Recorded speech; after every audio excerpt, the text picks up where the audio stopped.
ਤਾਂ ਚਲੋ ਆਓ ਇਸ ਨੂੰ ਆਪਰੇਟਰਾਂ ਤੇ ਕਰਦੇ ਹਾਂ ਜੋ ਕਿ ਤੁਹਾਡੇ ਸਫੈਰਿਕਲ ਹਾਰਮੋਨਿਕਸ ਦੇ ਸਿਮਿਲਰ ਹਨ। ਸਫੈਰਿਕਲ ਹਾਰਮੋਨਿਕਸ y ਦਾ ਟੈਂਸਰ ਪ੍ਰੋਡਕਟ ਲਵੋ, ਜਿੱਥੇ L1 y1 M1 y1 M2 ਹੈ।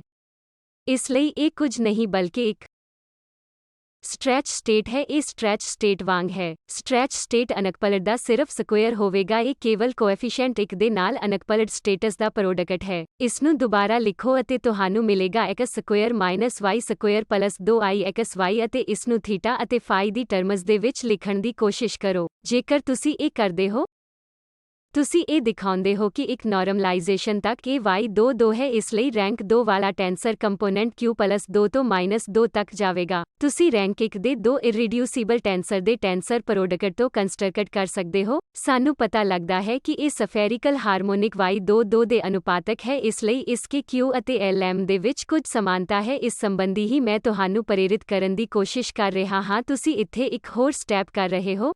ਲੈਡਰ ਆਪਰੇਸ਼ਨ ਕਰੋ ਅਤੇ ਸਮਾਂ ਰੈਂਕ 2 ਸੈਂਸਰ ਤੇ ਜਾਓ ਕੰਪੋਨੈਂਟ 1 ਅਤੇ ਤੁਸੀਂ ਇਸ ਨੂੰ ਦਿਖਾ ਸਕਦੇ ਹੋ। ਇਸ ਕਰਕੇ ਕਿਰਪਾ ਕਰਕੇ ਚੈੱਕ ਕਰੋ ਕਿ ਇਹਨਾਂ ਵਿੱਚੋਂ ਕੁਝ ਦਾਤਾ, ਪਰ ਇਹ ਇੰਨਾ ਸਰਲ ਹੈ ਜਿੰਨਾ ਦਿਖਾਉਣ ਦੇ ਲਈ ਹੈ ਕਿ ਪੋਜੀਸ਼ਨ ਵੈਕਟਰ ਦੇ ਵਿੱਚ ਸਫੈਰਿਕਲ ਹਾਰਮੋਨਿਕਸ ਦੀ ਇੱਕ ਤੋਂ ਇੱਕ ਕੋਰਸਪੋਂਡੈਂਸ ਹੈ ਜੋ ਕਿ ਦੋ ਵੈਕਟਰਾਂ ਤੋਂ ਬਣੇ ਕਿਸੇ ਮਨ ਮਰਜ਼ੀ ਦੇ ਟੈਂਸਰ ਤੱਕ ਹੈ। ਇਸ ਲਈ ਇੱਕ ਕੋਰਸਪੋਂਡੈਂਸ ਹੈ ਅਤੇ ਤੁਸੀਂ ਪੋਜੀਸ਼ਨ ਵੈਕਟਰ ਦੇ ਲਈ ਉਚਿਤ ਤੌਰ ਤੇ ਤਸਦੀਕ ਕਰ ਸਕਦੇ ਹੋ। ਇਸ ਨਾਲ ਤੁਹਾਨੂੰ y2 ਮਿਲਦਾ ਹੈ ਜੋ ਕਿ ਨਾਰਮਲਾਈਜੇਸ਼ਨ ਤੱਕ ਹੈ ਅਤੇ ਲੈਡਰ ਆਪਰੇਸ਼ਨ ਦੁਆਰਾ ਤੁਹਾਨੂੰ ਪਤਾ ਹੈ ਕਿ ਇਹ ਕਿਵੇਂ ਕਰਨਾ ਹੈ। L- ਤੁਹਾਨੂੰ ਪਤਾ ਹੈ ਕਿ ਇੱਥੇ ਕਿਵੇਂ ਆਪਰੇਟ ਕਰਨਾ ਹੈ ਅਤੇ ਤੁਸੀਂ ਸਿੱਧਾ ਇਹ ਕਹਿ ਸਕਦੇ ਹੋ ਕਿ ਇਸ ਤਰ੍ਹਾਂ ਰੈਂਕ 2 ਸੈਂਸਰ ਦੇ ਹੋਰ ਕੰਪੋਨੈਂਟ ਹੋ ਸਕੇ ਹਨ। ਕੀ ਹੋਵੇਗਾ ਜੋ ਮੈਂ 0, 1 ਅਤੇ 2 ਲਿਖਿਆ ਹੈ -1 ਅਤੇ -2 ਦਾ ਕੀ ਹੋਵੇਗਾ? ਉਹ ਸਿਰਫ e ਨੂੰ i ਫਾਈ ਦੇ ਰੂਪ ਵਿੱਚ ਬਦਲਣਗੇ ਜਿਸ ਤਰ੍ਹਾਂ e -i ਫਾਈ ਦੇ ਵਿੱਚ ਬਦਲਿਆ ਗਿਆ ਹੈ। ਇਹ ਹੋਵੇਗਾ e2 -i ਫਾਈ ਜਦੋਂ ਤੁਸੀਂ ਇਸ ਨੂੰ -1 ਬਣਾਉਂਦੇ ਹੋ। ਸਬਸਕ੍ਰਿਪਟ q ਹੈ, ਸੁਪਰਸਕ੍ਰਿਪਟ k ਹੈ ਅਤੇ ਇਹ ਬਣੇਗਾ e2 -2i ਫਾਈ ਜੇਕਰ ਸਬਸਕ੍ਰਿਪਟ -2 ਬਣਦਾ ਹੈ। ਵਿਸਤ੍ਰਿਤ ਤੌਰ ਤੇ ਮੈਂ ਇੱਕ ਸਟੈਪ ਕਰਨ ਦੀ ਕੋਸ਼ਿਸ਼ ਕੀਤੀ ਹੈ। ਇੱਥੇ ਦੋ ਵੈਕਟਰਾਂ ਦਾ ਟੈਂਸਰ ਪ੍ਰੋਡਕਟ ਲਵੋ ਜੋ ਕਿ ਰੈਂਕ A ਅਤੇ B ਦੇ ਇਰਰੀਡਿਊਸਿਬਲ ਟੈਂਸਰ ਹਨ। ਦੋ ਕੰਪੋਨੈਂਟ ਸਕੁਏਅਰ ਨੂੰ ਮੁੱਖ ਤੌਰ ਤੇ ਲੈ ਰਿਹਾ ਹੈ ਜੋ ਕਿ ਅਸੀਂ ਪੋਜੀਸ਼ਨ ਦੇ ਵਿੱਚ ਦੇਖਿਆ ਹੈ। ਇੱਥੇ A ਸਟ੍ਰੈਚ ਸਟੇਟ ਕੰਪੋਨੈਂਟ ਲੈ ਰਿਹਾ ਹੈ। ਇੱਕ ਕੰਪੋਨੈਂਟ ਲਵੋ, ਉਹਨਾਂ ਨੂੰ ਮਲਟੀਪਲਾਈ ਕਰੋ ਅਤੇ ਇਸ ਨਾਲ ਤੁਹਾਨੂੰ ਦੋ ਕੰਪੋਨੈਂਟ ਮਿਲੇਗਾ। ਜੇਕਰ ਤੁਸੀਂ ਇੱਕ 2 ਕੰਪੋਨੈਂਟ ਕਰਨਾ ਚਾਹੁੰਦੇ ਹੋ, ਤੁਸੀਂ CG ਕੋਐਫੀਸ਼ੀਐਂਟ ਨੂੰ ਲਾਗੂ ਕਰਨਾ ਹੈ। ਤੁਸੀਂ ਇਸ ਨੂੰ ਸਟੇਟਸ ਦੇ ਲਈ ਕਰਦੇ ਹੋ। ਤੁਹਾਡੇ ਕੋਲ ਸਪਿਨ ਕਰਨ ਦੀ ਇੱਕ ਹੋਰ ਐਕਸਰਸਾਈਜ਼ ਹੈ ਜੋ ਕਿ ਤੁਸੀਂ ਸਟੇਟ CG ਕੋਐਫੀਸ਼ੀਐਂਟ ਕਰਦੇ ਹੋ। ਇੱਥੇ ਸਮਾਨ ਚੀਜ਼ ਲਾਗੂ ਹੋਵੇਗੀ ਅਤੇ ਤੁਹਾਨੂੰ ਯਕੀਨੀ ਬਣਾਉਣਾ ਪਵੇਗਾ ਕਿ ਇਹ ਟੋਟਲ M1 ਹੈ। ਇਹ ਟੋਟਲ Q1 ਪਲਸ Q2 ਜੋ ਕਿ ਕੁੱਲ ਤੁਹਾਨੂੰ Q ਮਿਲਣਾ ਚਾਹੀਦਾ ਹੈ ਜੋ ਕਿ ਮਹੱਤਵਪੂਰਨ ਹੈ। ਉਚਿਤ ਤੌਰ ਤੇ ਕੀ ਹੋ ਰਿਹਾ ਹੈ ਕਿਰਪਾ ਕਰਕੇ ਤਸਦੀਕ ਕਰੋ ਅਤੇ ਇਸ ਬਾਰੇ ਸਮਝ ਪ੍ਰਾਪਤ ਕਰੋ ਕਿ ਇਸ ਤਰ੍ਹਾਂ ਟੈਂਸਰ ਆਪਰੇਟਰ ਦਾ ਟੈਂਸਰ ਪ੍ਰੋਡਕਟ ਇਰਰੀਡਿਊਸਿਬਲ ਟੈਂਸਰ ਜੇਕਰ ਤੁਸੀਂ ਪ੍ਰੋਡਕਟ ਲੈਂਦੇ ਹੋ ਤੁਸੀਂ ਉਹਨਾਂ ਨੂੰ ਰਿਡਿਊਸ ਕਰ ਸਕਦੇ ਹੋ। ਜੇਕਰ ਤੁਸੀਂ ਇਸ ਸਾਈਡ ਪ੍ਰੋਡਕਟ ਲੈਂਦੇ ਹੋ ਜੋ ਕਿ ਰਿਡਿਊਸਿਬਲ ਕੰਪੋਨੈਂਟ ਤੇ ਅਨਕਪਲ ਸਟੇਟ ਵਜੋਂ ਲਿਖੇ ਗਏ ਹਨ ਅਤੇ ਰਿਡਿਊਸਿਬਲ ਕੰਪੋਨੈਂਟ ਨੂੰ ਇਰਰੀਡਿਊਸਿਬਲ ਕੰਪੋਨੈਂਟ ਵਜੋਂ ਦੁਬਾਰਾ ਲਿਖੇ ਜਾ ਸਕਦੇ ਹਨ ਅਤੇ ਇਹ ਸਾਰੇ ਰਿਡਿਊਸਿਬਲ ਕੰਪੋਨੈਂਟ ਦੇ ਕੁਝ ਰਿਡਿਊਸਿਬਲ ਕੰਪੋਨੈਂਟ ਵਾਲੇ ਲੀਨੀਅਰ ਕੰਬੀਨੇਸ਼ਨ ਹੁੰਦੇ ਹਨ। ਇਹ ਤੁਹਾਡੇ ਰਾਸ਼ੀ ij ਹਨ। ਇਹ ਸਾਈਡ ਕੰਪੋਜ਼ਿਟ ਹੈ ਜੋ ਕਿ ਉਸ Cij ਦੇ ਲੀਨੀਅਰ ਕੰਬੀਨੇਸ਼ਨ ਹਨ ਜੋ ਕਿ ਮੈਂ ਲਿਖਿਆ ਹੈ। Aij Cij Cji ਦਾ ਇੱਕ ਲੀਨੀਅਰ ਕੰਬੀਨੇਸ਼ਨ ਹੈ। Sij Cij ਪਲਸ Cji ਦਾ ਲੀਨੀਅਰ ਕੰਬੀਨੇਸ਼ਨ ਹੈ। ਤਾਂ ਇਹ ਚੀਜ਼ਾਂ ਹਨ ਜੋ ਮੈਂ ਲਿਖੀਆਂ ਹਨ ਅਤੇ ਇਹ ਉਸ ਸਥਾਨ ਤੇ ਆਉਣਗੀਆਂ ਜਿਸ ਤਰ੍ਹਾਂ ਮੈਂ ਇੱਥੇ ਇਸ ਨੂੰ ਰੱਖਿਆ ਹੈ। ਇੱਕ ਵਾਰ ਤੁਸੀਂ ਇਹ ਕਰਦੇ ਹੋ, ਤੁਸੀਂ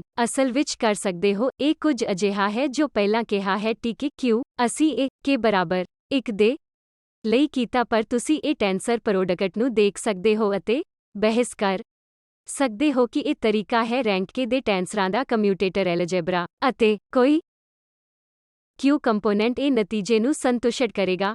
ਬਹੁਤ ਵਧੀਆ ਤਰ੍ਹਾਂ ਫਿੱਟ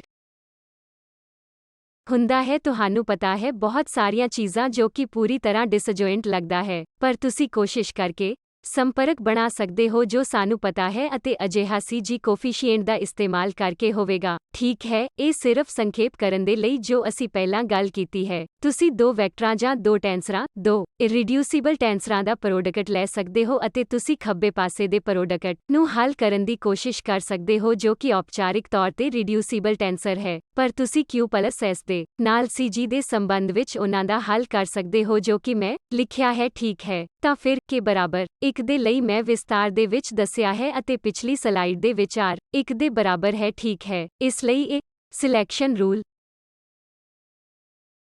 ਹੈ। ਇੱਕ ਵਿਅਕਤੀ ਇਸ ਥਿਓਰਮ ਨੂੰ ਸਾਬਿਤ ਕਰ ਸਕਦੇ ਹੋ। ਇਹ ਦੋ ਐਂਗੂਲਰ ਮੋਮੈਂਟਮ ਸਟੇਟਸ J_M ਅਤੇ J', M' ਦੇ ਵਿੱਚ ਰੈਂਕ K ਅਤੇ Q ਦੇ ਇਰਰੀਡਿਊਸਿਬਲ ਟੈਂਸਰ ਦਾ ਮੈਟ੍ਰਿਕਸ ਐਲੀਮੈਂਟ ਹੈ। ਤੁਸੀਂ ਔਪਚਾਰਿਕ ਤੌਰ ਤੇ ਇਸ ਨੂੰ ਸਾਬਿਤ ਕਰ ਸਕਦੇ ਹੋ। ਇਹ CG ਕੋਐਫੀਸ਼ੀਐਂਟ ਤੇ ਡਿਪੈਂਡ ਕਰਦਾ ਹੈ। ਇਸ ਦਾ ਕੀ ਮਤਲਬ ਹੈ? ਜੇਕਰ CG ਕੋਐਫੀਸ਼ੀਐਂਟ M+Q ਇਹ ਸਾਈਡ ਅਨਕਪਲ ਸਟੇਟ ਹੈ, ਇਹ ਸਾਈਡ ਕਪਲ ਸਟੇਟ ਹੈ। ਠੀਕ ਹੈ, ਇਸ ਲਈ ਜੇਕਰ M+Q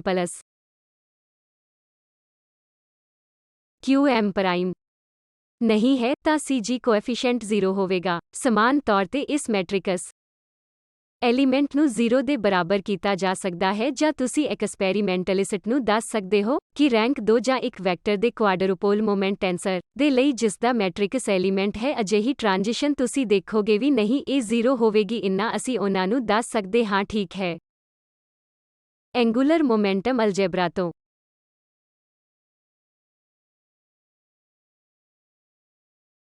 ਅਤੇ CG ਕੋਐਫੀਸ਼ੀਐਂਟ ਲੋੜ ਤੋਂ ਅਸੀਂ ਉਹਨਾਂ ਨੂੰ ਦੱਸ ਸਕਦੇ ਹਾਂ ਕਿ ਕਿਹੜੇ ਮੈਟ੍ਰਿਕਸ ਐਲੀਮੈਂਟ ਜਾਂ ਕਿਹੜੀ ਟ੍ਰਾਂਜੀਸ਼ਨ ਇਹ ਆਪਰੇਟਰ ਹੈ ਜੋ ਸ਼ੁਰੂਆਤੀ ਸਟੇਟ ਤੋਂ ਅੰਤਿਮ ਸਟੇਟ ਤੱਕ ਟ੍ਰਾਂਜੀਸ਼ਨ ਨੂੰ ਟ੍ਰਿਗਰ ਕਰਦੀ ਹੈ। ਅਸੀਂ ਉਹਨਾਂ ਨੂੰ ਦੱਸ ਸਕਦੇ ਹਾਂ ਕਿ ਅਜਿਹਾ ਟ੍ਰਾਂਜੀਸ਼ਨ ਕਿਸੇ ਆਪਰੇਟਰ ਦੁਆਰਾ ਟ੍ਰਿਗਰ ਹੁੰਦਾ ਹੈ ਜਿਵੇਂ ਡਾਇਪੋਲ ਮੋਮੈਂਟ ਜਾਂ ਕੁਆਡਰੂਪੋਲ ਮੋਮੈਂਟ। ਤੁਸੀਂ ਇਹ ਨਹੀਂ ਦੇਖ ਸਕੋਗੇ ਕਿਉਂਕਿ CG ਕੋਐਫੀਸ਼ੀਐਂਟ 0 ਹੈ। ਇਸ ਲਈ ਸਕੇਲਰ ਦੇ ਲਈ ਉਦਾਹਰਣ ਦੇ ਤੌਰ ਤੇ ਮੰਨ ਲਵੋ ਜੇਕਰ ਇਹ ਸਕੇਲਰ ਆਪਰੇਟਰ ਹੈ, ਅਸੀਂ ਕੀ ਕਹਿ ਸਕਦੇ ਹਾਂ? M ਨੂੰ M' ਹੋਣਾ ਚਾਹੀਦਾ ਹੈ। ਉਹਨਾਂ ਮੈਟਰਿਸਿਸ ਦੇ ਵਿੱਚ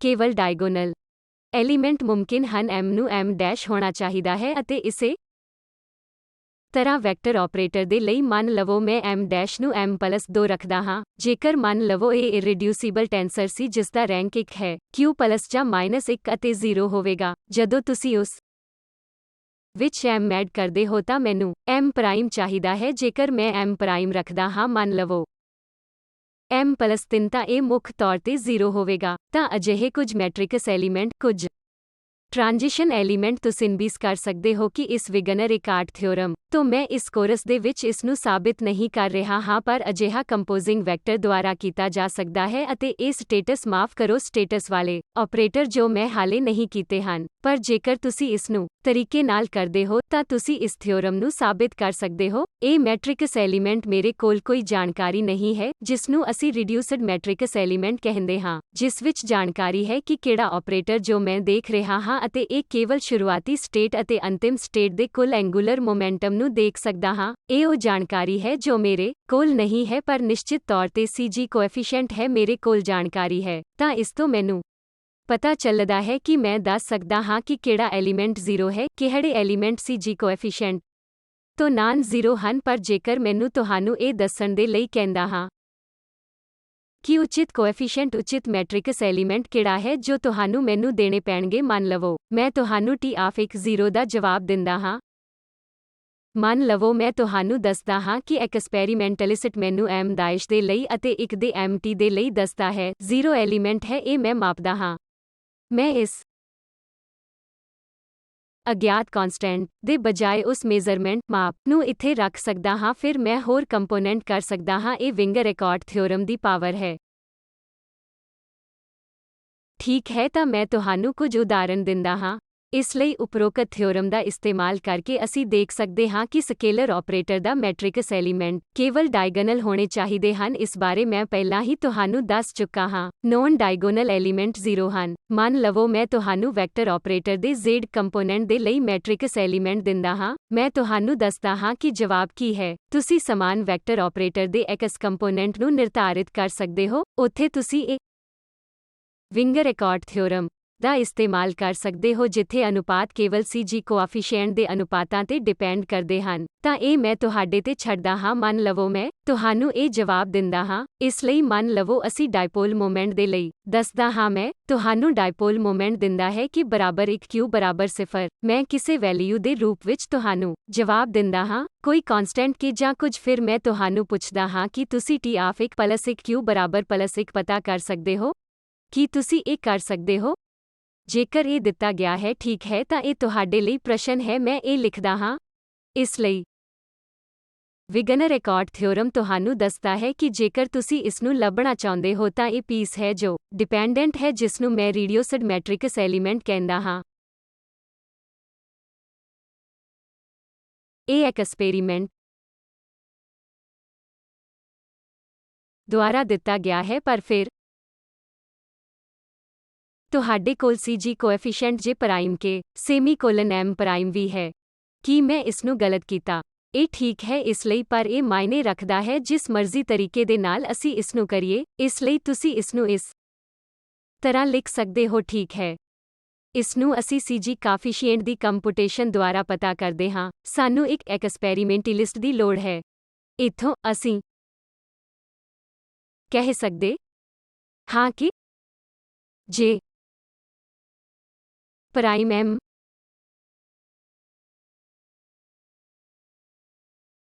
ਪ੍ਰਾਈਮ T ਆਫ 0 ਠੀਕ ਹੈ। J M delta M prime delta J prime ਹੋਵੇਗਾ। ਇਹ ਇੱਕ ਆਈਡੈਂਟਿਟੀ ਆਪਰੇਟਰ ਵਾਂਗ ਹੈ। ਸਟੇਟਸ ਹਨ ਔਰਥੋਗੋਨਲ ਇਸ ਲਈ ਇਹ ਬਿਹਤਰ ਹੋਵੇਗਾ ਕਿ ਇਸ ਲਈ ਕੇਵਲ ਡਾਇਗੋਨਲ ਐਲੀਮੈਂਟ ਸਕੇਲਰ ਆਪਰੇਟਰ ਦੇ ਲਈ ਯੋਗਦਾਨ ਦੇਣਗੇ ਠੀਕ ਹੈ। ਸਕੇਲਰ ਇਹ ਸਕੇਲਰ ਹੈ ਜੋ ਕਿ ਰੈਂਕ 0 ਟੈਂਸਰ ਹੈ।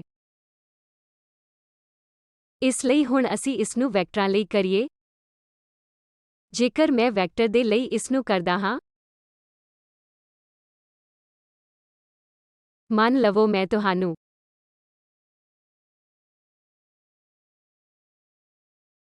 ਇੱਥੇ ਕੋਈ ਨੰਬਰ ਦਿੰਦੀ ਹਾਂ। ਮੈਂ ਇਸ ਨੂੰ ਕੈਪੀਟਲ A ਕਹਿੰਦੀ ਹਾਂ। ਇਹ ਇੱਕ ਐਕਸਪੈਰੀਮੈਂਟ ਦੁਆਰਾ ਦਿੱਤਾ ਜਾਂਦਾ ਹੈ। ਮੰਨ ਲਵੋ ਮੈਂ ਇੱਕ ਜਵਾਬ ਦਿੰਦਾ ਹਾਂ ਤਾਂ ਐਕਸਪੈਰੀਮੈਂਟਲਿਸਟ ਮੈਨੂੰ ਪੁੱਛਦਾ ਹੈ ਕਿ ਤੁਸੀਂ ਮੈਨੂੰ ਦੱਸ ਸਕਦੇ ਹੋ ਕਿ ਇੱਕ J M ਕੀ ਹੈ। ਉਹ ਕਹਿੰਦਾ ਹੈ ਕਿ ਮੈਂ ਡਾਇਪੋਲ ਮੋਮੈਂਟ ਦਾ Z ਕੰਪੋਨੈਂਟ ਮਾਪ ਸਕਦਾ ਹਾਂ ਪਰ ਮੈਨੂੰ ਇਹ ਨਹੀਂ ਪਤਾ ਹੈ ਕਿ ਕਿਵੇਂ X ਕੰਪੋਨੈਂਟ ਜਾਂ Y ਕੰਪੋਨੈਂਟ ਮਾਪਿਆ ਜਾ ਸਕਦਾ ਹੈ ਪਰ ਇਹ X ਕੰਪੋਨੈਂਟ ਨਹੀਂ ਹੈ। ਇਹ ਕੀ ਹੈ? ਇਹ -X + IY ਹੈ। ਤੁਹਾਡੇ ਮੈਂ ਤੋਂ ਬਾਅਦ ਇਸ ਦੇ ਨਾਲ ਹੀ ਸਮਾਨ ਤਰੀਕੇ ਦੇ ਨਾਲ ਕਰੋ। ਤੁਸੀਂ ਇਹ ਵੀ ਪਤਾ ਕਰ ਸਕਦੇ ਹੋ ਕਿ ਇਹ ਕੀ ਹੈ। ਜੇਕਰ ਤੁਸੀਂ ਦੋਵੇਂ ਪਤਾ ਕਰਦੇ ਹੋ ਤੁਸੀਂ ਲੀਨੀਅਰ ਕੰਬੀਨੇਸ਼ਨ ਲੈ ਸਕਦੇ ਹੋ ਅਤੇ ਨਿਰਧਾਰਿਤ ਕਰ ਸਕਦੇ ਹੋ ਕਿ ਡਾਇਪੋਲ ਮੋਮੈਂਟ ਦਾ X ਕੰਪੋਨੈਂਟ ਕੀ ਹੈ। ਤੁਸੀਂ Y ਕੰਪੋਨੈਂਟ ਲੈ ਸਕਦੇ ਹੋ। ਇਸ ਲਈ ਮੇਰਾ ਪ੍ਰਸ਼ਨ ਹੈ ਵਿਗਨਰ-ਐਕॉर्ड ਥਿਓਰਮ ਪਰਿਭਾਸ਼ਾ ਅਤੇ ਇਹਦੀ ਡਿਟਰਮੀਨਿੰਗ ਟਰਮਜ਼ ਦਾ ਇਸਤੇਮਾਲ ਕਰੋ। ਇਹ ਕੀ ਹੈ ਠੀਕ ਹੈ। ਮੈਂ ਇਹ ਕਰਨਾ ਤੁਹਾਡੇ ਤੇ ਛੱਡਦਾ ਹਾਂ। ਸਾਡੇ ਕੋਲ ਕੁਝ ਐਕਸਰਸਾਈਜ਼ ਪ੍ਰਸ਼ਨ ਹੋਣਗੇ ਇਸੇ ਤਰ੍ਹਾਂ ਇਹ ਕਰੋ। ਇਹ ਦੋਨੋਂ ਜਨਰਲ ਤੌਰ ਤੇ ਸਮਾਨ ਨਹੀਂ ਹੋਣਗੇ ਅਤੇ ਫਿਰ ਉੱਥੋਂ ਮੈਂ ਡਾਇਪੋਲ ਮੋਮੈਂਟ ਆਪਰੇਟਰ ਦਾ X ਕੰਪੋਨੈਂਟ ਪਤਾ ਕਰਦਾ ਹਾਂ ਅਤੇ ਡਾਇਪੋਲ ਮੋਮੈਂਟ ਆਪਰੇਟਰ ਦਾ Y ਕੰਪੋਨੈਂਟ ਵੀ। ਤੁਸੀਂ ਇਸ M ਪ੍ਰਾਈਮ ਨੂੰ ਇੱਕ ਖਾਸ ਵੈਲਿਊ ਦੇ ਰੂਪ ਵਿੱਚ ਲੈ ਸਕਦੇ ਹੋ ਅਤੇ ਇਸ ਨੂੰ ਵੀ ਕਰ ਸਕਦੇ ਹੋ। ਇਸ ਲਈ ਇੱਥੇ ਇਹ ਸਮਾਨ M ਹੈ ਨਹੀਂ ਤਾਂ ਇਹ 0 ਹੋਵੇਗਾ। ਤਾਂ ਇਹ ਅਜਿਹਾ ਕੁਝ ਹੈ ਜੋ ਮੈਂ ਚਾਹੁੰਦਾ ਹਾਂ ਤੁਸੀਂ ਕਰੋ ਅਤੇ ਦੇਖੋ। ਕਿਉਂਕਿ ਜ਼ਿਆਦਾਤਰ ਹੋਰ ਕੋਰਸਾਂ ਦੇ ਵਿੱਚ ਤੁਹਾਨੂੰ ਸਿੱਧਾ ਇਹ ਕਰਨ ਲਈ ਕਿਹਾ ਜਾਵੇਗਾ ਕਿ ਕੀ ਅਜਿਹੀ ਟ੍ਰਾਂਜੀਸ਼ਨ ਸ਼ੁਰੂਆਤੀ ਸਟੇਟ ਤੋਂ ਅੰਤਿਮ ਸਟੇਟ ਤੱਕ ਮੁਮਕਿਨ ਹੈ। ਕੁਆਡਰੂਪੋਲ ਮੋਮੈਂਟ ਆਪਰੇਟਰ ਜਾਂ ਹੋਰ ਆਪਰੇਟਰਾਂ ਦੀ ਮੌਜੂਦਗੀ ਦੇ ਵਿੱਚ ਤੁਹਾਨੂੰ ਇਹ ਪਤਾ ਕਰਨ ਦੀ ਜ਼ਰੂਰਤ ਹੈ ਕਿ ਇਰਰੀਡਿਊਸਿਬਲ ਟੈਂਸਰ ਕਿਹੜੇ ਰੈਂਕ ਦਾ ਹੈ ਅਤੇ ਫਿਰ ਤੁਸੀਂ ਨਿਰਧਾਰਿਤ ਕਰ ਸਕਦੇ ਹੋ। ਘੱਟੋ ਘੱਟ ਤੁਸੀਂ ਇਹ ਕਹਿ ਸਕਦੇ ਹੋ ਕਿ ਕੀ ਇਹ 0 ਹੈ ਜਾਂ ਨਾਨ-0। ਉਚਿਤ ਵੈਲਿਊ ਨੂੰ ਨਿਰਧਾਰਿਤ ਨਹੀਂ ਕੀਤਾ ਜਾ ਸਕਦਾ ਹੈ ਕਿਉਂਕਿ ਰਿਡਿਊਸਡ ਮੈਟ੍ਰਿਕਸ ਐਲੀਮੈਂਟ ਇੱਕ ਐਕਸਪੈਰੀਮੈਂਟਲਿਸਟ ਨੇ ਦੇਣਾ ਹੁੰਦਾ ਹੈ ਪਰ ਤੁਸੀਂ ਕੰਪੋਨੈਂਟ ਦੇ ਅਨੁਪਾਤ ਪਤਾ ਕਰ ਸਕਦੇ ਹੋ। ਤੁਸੀਂ ਕੰਪੋਨੈਂਟ ਦੇ ਅਨੁਪਾਤ ਕਿਉਂ ਪਤਾ ਕਰ ਸਕਦੇ ਹੋ? ਇਹ ਰਿਡਿਊਸਡ ਮੈਟ੍ਰਿਕਸ ਐਲੀਮੈਂਟ ਕੰਪੋਨੈਂਟ ਦੇ ਇੰਡੀਪੈਂਡੈਂਟ ਹੈ। ਕਿਉਂ ਦੇ ਇੰਡੀਪੈਂਡੈਂਟ ਹੈ ਜਾਂ ਮੈਗਨੈਟਿਕ ਕੁਆਂਟਮ ਨੰਬਰਾਂ ਦੇ ਇੰਡੀਪੈਂਡੈਂਟ ਹੈ? ਉਹ ਸਾਰੇ ਮੈਗਨੈਟਿਕ ਕੁਆਂਟਮ ਨੰਬਰ ਅਤੇ ਕਿਉਂ ਡਿਪੈਂਡੈਂਸ ਕੇਵਲ CG ਕੋਐਫੀਸ਼ੀਐਂਟ ਹੈ। ਇਸ ਲਈ ਇੱਕ ਵਾਰ ਮੈਂ ਇੱਕ ਖਾਸ ਰੈਂਕਿੰਗ ਦੇ ਲਈ ਕੰਪੋਨੈਂਟ ਦੇ ਲਈ ਜਵਾਬ ਦਿੰਦੀ ਹਾਂ। ਹੋਰ ਕੰਪੋਨੈਂਟ ਕੇਵਲ ਕਾਂਸਟੈਂਟ ਟਾਈਮਸ CG ਕੋਐਫੀਸ਼ੀਐਂਟ ਤੇ ਡਿਪੈਂਡੈਂਟ ਹੁੰਦੇ ਹਨ। ਇਸ ਲਈ ਇਹ ਕੇਵਲ ਕਾਂਸਟੈਂਟ ਟਾਈਮਸ ਅੰਤਰ CG ਕੋਐਫੀਸ਼ੀਐਂਟ ਤੇ ਡਿਪੈਂਡੈਂਟ ਹੈ। ਇਹ ਬਹੁਤ ਸ਼ਕਤੀਸ਼ਾਲੀ ਹੈ ਜੇਕਰ ਇੱਕ ਕੰਪੋਨੈਂਟ ਜਵਾਬ ਐਕਸਪੈਰੀਮੈਂਟਲਿਸਟ ਤੁਹਾਨੂੰ ਰੈਂਕ 2 ਟੈਂਸਰ ਦੇ ਲਈ ਦਿੰਦਾ ਹੈ। ਤੁਹਾਡੇ ਕੋਲ 5 ਕੰਪੋਨੈਂਟ ਹਨ। ਜੇਕਰ ਉਹ ਤੁਹਾਨੂੰ ਇੱਕ ਕੰਪੋਨੈਂਟ ਜਵਾਬ ਦਿੰਦਾ ਹੈ, ਇੱਕ ਕੰਪੋਨੈਂਟ ਅਸੀਂ ਮੰਨ ਲਵੋ ਰੈਂਕ 2 Q ਬਰਾਬਰ 2 ਲੈਂਦੇ ਹਾਂ, ਇਸ ਨਾਲ ਤੁਹਾਨੂੰ ਜਵਾਬ ਮਿਲਦਾ ਹੈ। ਤੁਸੀਂ ਇਸ ਵਿਗਨਰ ਐਕॉर्ड ਥਿਓਰਮ ਦਾ ਇਸਤੇਮਾਲ ਕਰਕੇ ਬਚੇ 4 ਨੂੰ ਨਿਰਧਾਰਿਤ ਕਰ ਸਕਦੇ ਹੋ ਕਿਉਂਕਿ ਇਹ ਕਾਂਸਟੈਂਟ ਉਸ ਐਕਸਪੈਰੀਮੈਂਟਲ ਡਾਟਾ ਤੋਂ ਫਿਕਸ ਹੁੰਦਾ ਹੈ ਅਤੇ ਇਹ ਟੈਂਸਰ ਜਾਂ ਸਟੇਟ ਦੇ ਮੈਗਨੈਟਿਕ ਕੁਆਂਟਮ ਨੰਬਰਾਂ ਦੇ ਕੰਪੋਨੈਂਟ ਤੋਂ ਇੰਡੀਪੈਂਡੈਂਟ ਹੁੰਦਾ ਹੈ। ਉਹ ਸਾਰੀ ਜਾਣਕਾਰੀ ਕੇਵਲ CG ਕੋਐਫੀਸ਼ੀਐਂਟ ਦੇ ਵਿੱਚ ਹੈ। ਤੁਸੀਂ ਅਸਲ ਦੇ ਵਿੱਚ ਉਹ ਸਾਰੇ ਨਿਰਧਾਰਿਤ ਕਰ ਸਕਦੇ ਹੋ ਅਤੇ ਇਹ ਵਿਗਨਰ ਐਕॉर्ड ਥਿਓਰਮ ਦੀ ਪਾਵਰ ਹੈ ਜਿੱਥੇ ਅਸੀਂ ਸਟੇਟਸ ਤੇ ਟੈਂਸਰ ਆਪਰੇਟਰ ਦੀ ਕੰਪੋਜੀਸ਼ਨ ਸੰਬੰਧੀ ਕੰਮ ਕਰਦੇ ਹਾਂ ਅਤੇ ਉਹਨਾਂ ਸਟੇਟਸ ਤੇ ਟੈਂਸਰ ਆਪਰੇਟਰ ਫਿਰ CG ਕੋਐਫੀਸ਼ੀਐਂਟ ਦੇ ਰੂਪ ਵਿੱਚ ਹੱਲ ਹੋ ਸਕਦਾ ਹੈ ਜੋ ਕਿ ਕਾਫੀ ਖੂਬਸੂਰਤ ਹੈ। ਇਹ ਤਰੀਕਾ ਹੈ ਉਸ ਨੂੰ ਸਾਬਿਤ ਕਰਨ ਦਾ ਪਰ ਹੁਣੇ ਮੈਂ ਤੁਹਾਨੂੰ ਇੱਕ ਥਿਓਰਮ ਦੱਸਦੀ ਹਾਂ। ਇਸ ਲਈ ਕੁਆਡਰੂਪੋਲ ਟੈਂਸਰ ਦਾ ਰੈਂਕ 2 ਹੈ ਅਤੇ ਬਹੁਤ ਸਾਰੇ ਉਪਯੋਗ ਹਨ ਜੋ ਤੁਸੀਂ ਉਦੋਂ ਸਿੱਖਣਾ ਸ਼ੁਰੂ ਕਰੋਗੇ ਜਦੋਂ ਤੁਸੀਂ ਨਿਊਕਲੀਅਰ ਫਿਜ਼ਿਕਸ ਕਰੋਗੇ ਅਤੇ ਪਾਰਟੀਕਲ ਫਿਜ਼ਿਕਸ, ਜਿੱਥੇ ਤੁਸੀਂ ਵਿਗਨਰ ਐਕॉर्ड ਥਿਓਰਮ ਦਾ ਇਸਤੇਮਾਲ ਕਰ ਸਕਦੇ ਹੋ ਤਾਂ ਜੋ ਇਹ ਕਹਿ ਸਕੋ ਕਿ ਇਹ ਪ੍ਰਕਿਰਿਆ AB+C ਹੋਵੇਗਾ। ਉਹ ਪ੍ਰਕਿਰਿਆ ਦੀ ਅਨੁਮਤੀ ਹੈ ਜਾਂ ਨਹੀਂ? ਜੇਕਰ ਹੈ ਤਾਂ ਉਹਨਾਂ ਸਕੈਟਰਿੰਗ ਕ੍ਰਾਸ ਸੈਕਸ਼ਨ ਦੇ ਅਨੁਪਾਤ ਕੀ ਹੋਣਗੇ ਅਤੇ ਆਦਿ। ਅਜਿਹੇ ਬਹੁਤ ਵਿਚਾਰ ਧਿਆਨ ਵਿੱਚ ਆਉਣਗੇ ਤਾਂ ਮੈਂ ਇੱਥੇ ਰੁਕਦਾ ਹਾਂ।